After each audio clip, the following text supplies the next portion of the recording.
अभी आप सुन रहे हैं सुमन मलंगिया एंटरटेनमेंट को। डीजे सुमन मलंगिया।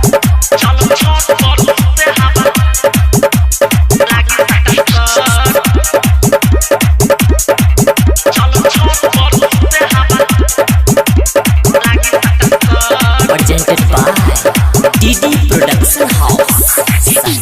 कट गल की जाली ने पंखा चलत हो देहिया में खूब गर्मी लगत। कट गल की जाली ने पंखा चलत देहिया में खूब गर्मी लगत। हाथ चटाई धले तकिया दू गोलले करिया बिछौना तू रानी फटाफट।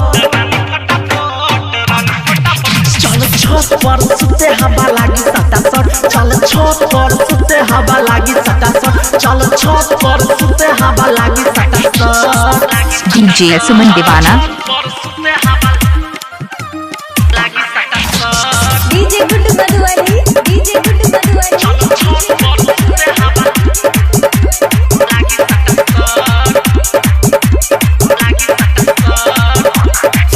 हाँ कोई नहीं देखता रात भर सुती है रानी हमारा जोर के घर में अपना चल आई है उससे पहले भोरे के।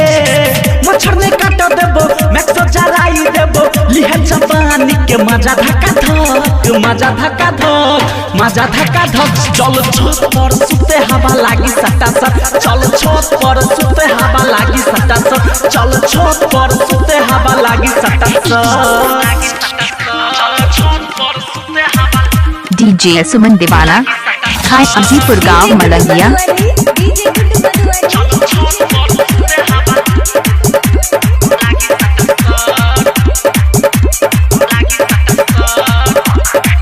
हाँ दहिया छोरी उघार के रखी है लग तो भीतरी हवा गे बर्फ लेखा ठंडाई जेबे छौधरमवीर के दावा गे।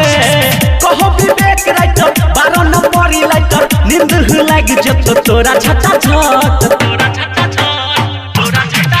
चल छत पर सुते हवा लागी सटासट चल छत पर सुते हवा लागी सटासट चल छत पर सुते हवा लागी सटासट।